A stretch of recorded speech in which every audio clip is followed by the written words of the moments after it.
Racikan Berita 1. Jadi ini aneh ya. Jauh sebelum lahirnya KUH baru ya. KUH baru itu mengatur pasal 153 bahwa di dalam setiap tingkat pemeriksaan 1 hari setelah pemeriksaan wajib diberikan berita acara pemeriksaan.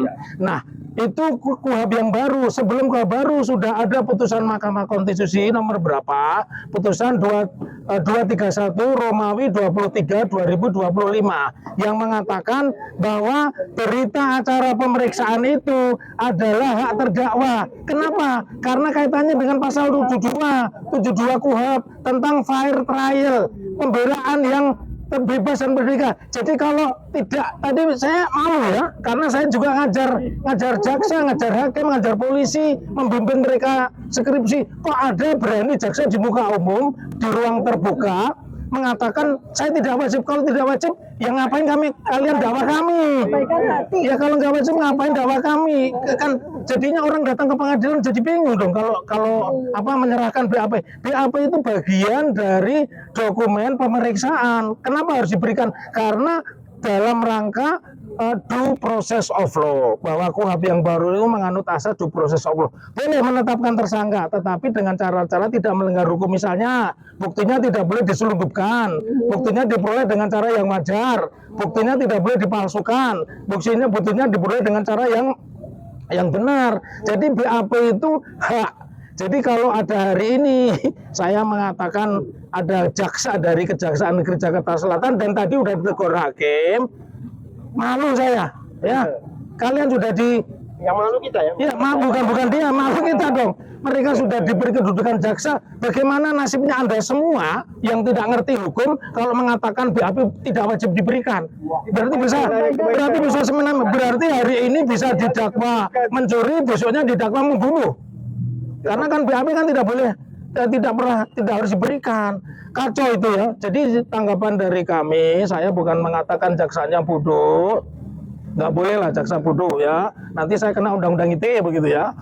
Tapi saya ingin mengatakan jaksanya pelajari lagi putusan Mahkamah Konstitusi nomor 231 garing Romawi 23 garing 2025. Baca lagi tentang pasal 153 KUHAP baru. Di situ berbunyi sehari setelah pemeriksaan di dalam setiap tingkat pemeriksaan, apakah itu di polisi, di jaksa, maka wajib diberikan. Oleh karena itu tadi hakim mengkonstatir dan saya meminta teman-teman nggak usah didebat pernyataan jaksa tentang wajib. Nanti jadinya debat kusir, telur sama ayam duluan mana?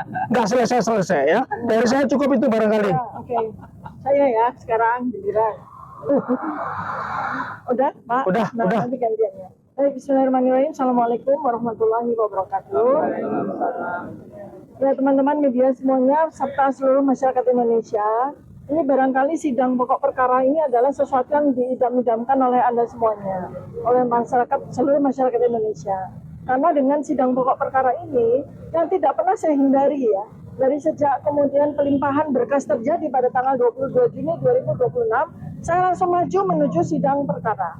Tidak kemudian melalui prapit dulu, ya, langsung maju sidang perkara. Pokok perkara. Pada tanggal 22 Juli 2026 sudah diputuskan. 23 Juli. 23 Juli Hari Kamis. 2026 sudah diputuskan bahwa seluruh berkas perkara saya, seluruh dakwaan saya itu batal demi hukum. Lalu 4 hari kemudian jaksa meminta penetapan untuk melakukan sesuatu yang tidak ada pada amar putusan itu, yaitu jaksa meminta kesempatan untuk melakukan perbaikan, yang mana itu diatur pada pasal 75 ayat 4 KUHAP baru yang tidak ada pada amar putusan. Ya, ini sekali lagi saya harus sampaikan bahwa jaksa telah melakukan ignoratio legis atau pembelotan hukum, karena kesempatan yang diberikan kepada jaksa oleh hakim pada amar putusan itu hanya 2, ya, pasal 75 ayat 2 dan 3 dan pasal 206. Karena itu kami siap.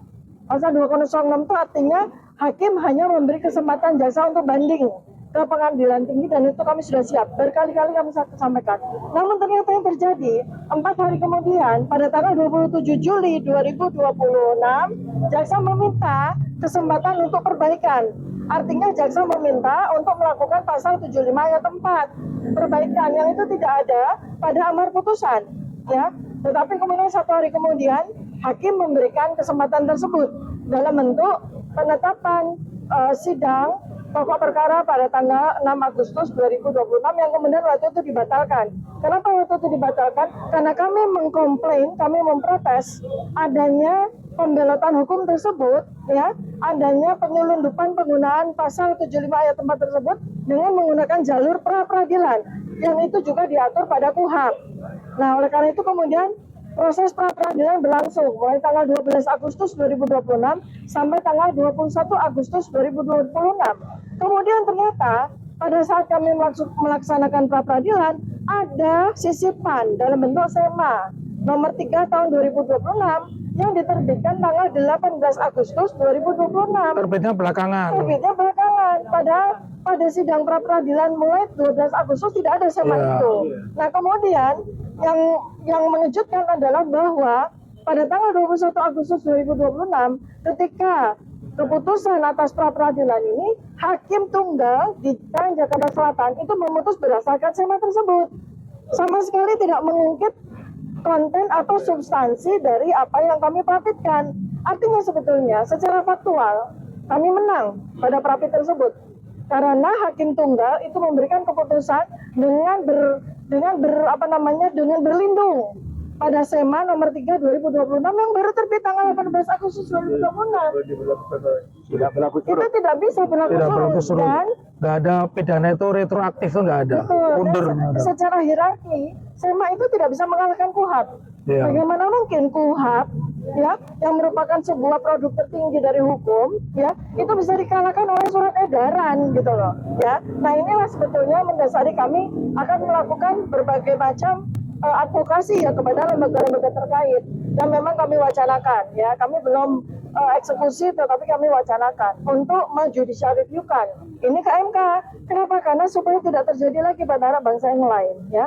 Namun anyhow hari ini terjadi, ya. Saya dengan patuh seperti yang selama ini saya lakukan, patuh dan taat hukum untuk mengikuti sidang pokok perkara dan kembali lagi ditetapkan sebagai terdakwa. Artinya saya menjadi orang bebas hanya selama 3 hari aja.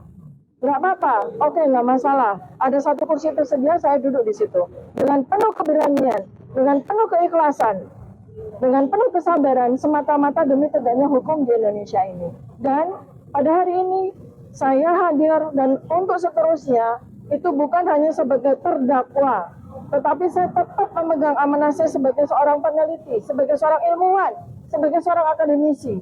Saya akan gunakan setiap sidang ini sebagai sebuah studi observasional, sebagai riset yang akan saya kaji, saya akan analisis, saya akan publikasikan, supaya seluruh masyarakat Indonesia juga masyarakat internasional tahu bagaimana hukum, tata cara, prosesnya, prosedurnya itu ditegakkan. Nah, salah satu yang tadi diprotes yang sudah disampaikan oleh advokat kami, Bapak Dr. Muhammad Taufik, yaitu bahwa dan juga diprotes oleh koordinator kami Pak Abdul Al-Katiri pada sidang tadi, bahwa sampai dengan hari ini ketika sidang pokok perkara itu sudah jalan, kami belum menerima BAP secara penuh, kami belum menerima hasil laboratorium forensik secara penuh, kami bahkan belum menerima penjelasan atau keterangan BAP dari para ahli yang digunakan untuk membuat surat dakwaan ini.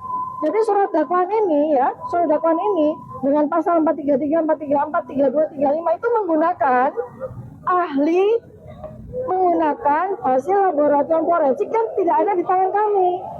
Padahal itu diatur sama KUHP. Alhamdulillah tadi hakim menyetujui kami. Ketika tadi jaksa itu melakukan protes dengan melakukan penjelasan dengan cara yang sangat tidak bijak, sangat tidak bajik, sangat melanggar undang-undang. Dia mengatakan bahwa kami selama ini memberikan BAP itu kebaikan hati kami, tidak ada itu. Tidak ada aturan BAP diberikan kepada terdakwa, kepada advokat, itu karena kebaikan hati dari jaksa. Bukan ngemis, itu kan ngemis itu. Ini bisa kita persoalkan, ya, kalau memang kita mau. Karena ya, itu tapi nggak usah deh. Kebohongan publik, ya. Yang benar adalah, ya, 1 hari setelah diperiksa BAP wajib diberikan. Jadi ketika sidang perkara itu akan berlangsung, maka seluruh BAP, saksi, barang bukti itu semua harus diserahkan kepada 3 pihak yang terlibat dalam sidang, yaitu hakim, jaksa sendiri maupun kami sebagai terdakwa. Tapi sampai dengan hari ini sidang perkara, pokok perkara sudah berjalan.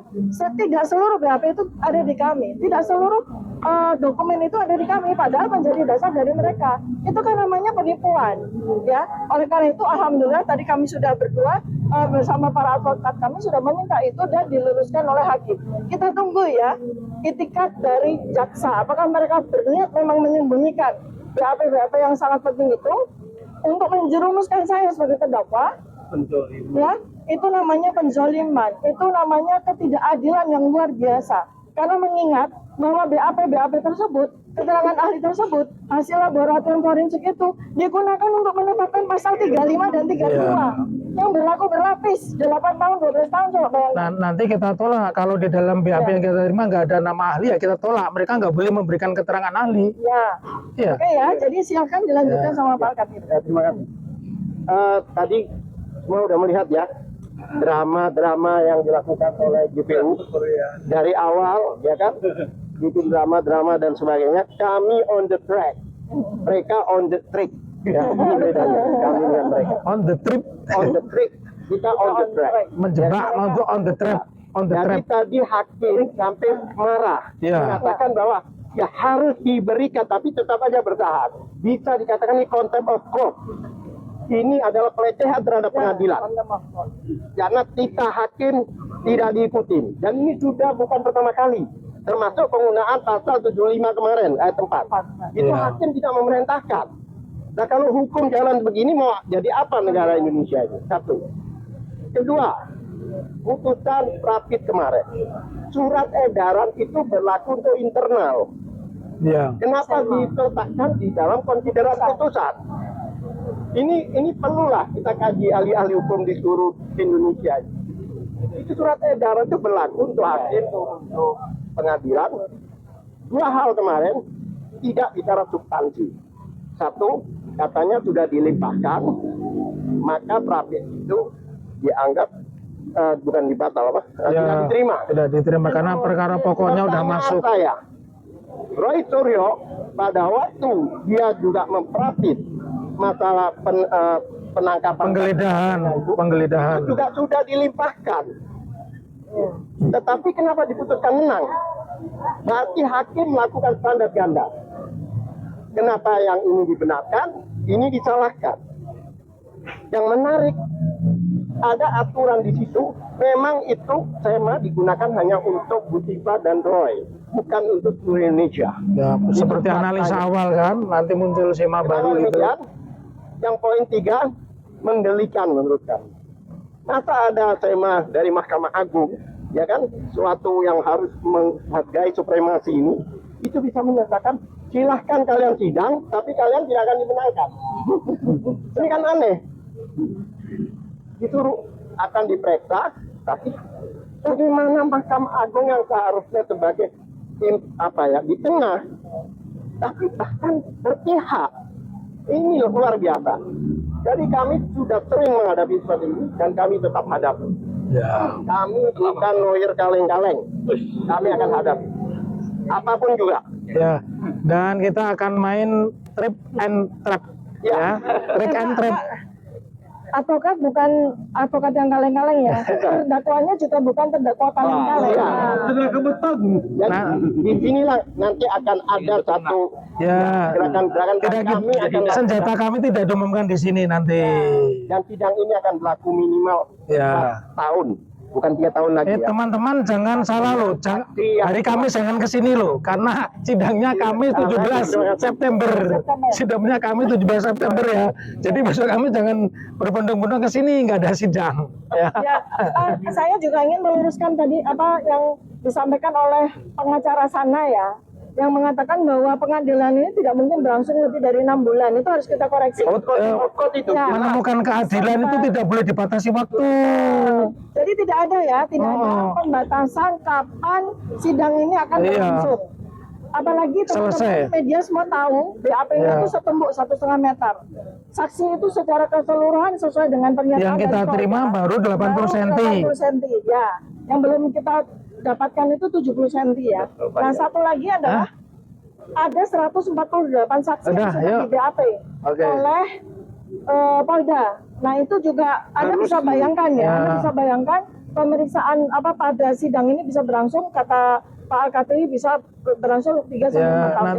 nanti akan ada saksi, ada ahli yang pasti kita tolak karena tidak ada di dalam BAP kami. Ya. Pak Taufik mau tanya, Oke. itu sidangnya Pak Roy Suryo kan sudah muncul di pengumuman Ya. dan itu di hari yang sama. Ya. Tanggapannya apa mau disatukan atau mau diapakan? Tidak mungkin ya, secara teknis memang jaksa boleh memecah perkara, itu hanya teknis saja. Tetapi saya mengatakan, saya meyakini Mas Roy juga akan mengajukan nota perlawanan, ya pasti akan mengajukan nota perlawanan. Dan kami tadi juga ditanya, kami juga akan mengajukan nota perlawanan lagi tanggal Kamis 17 September 2026. Pokoknya ini kita beruntung sekali ketemu jaksa seperti ini ya. Nanti akan ada, ya bukan, ini pelajaran buat seluruh bangsa Indonesia karena ini yang pertama sekali. Jadi kalau ada yang mengatakan Tifa Roy mengajukan praper itu karena takut sebut saja itu radio rusak.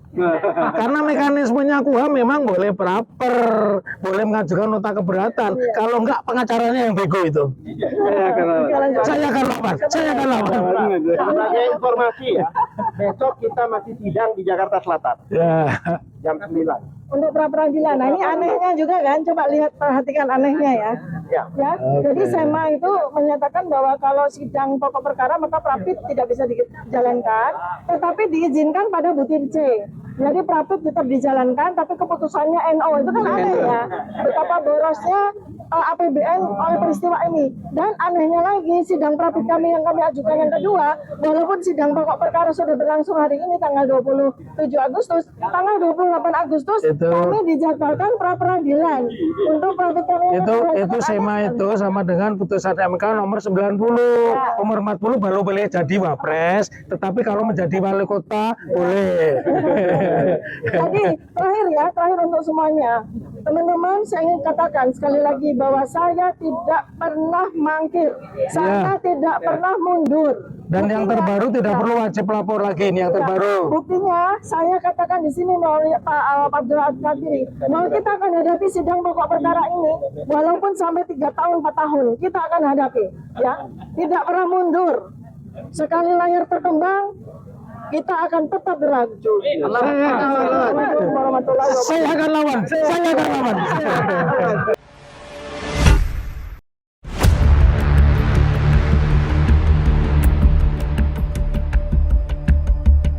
Racikan Berita 1.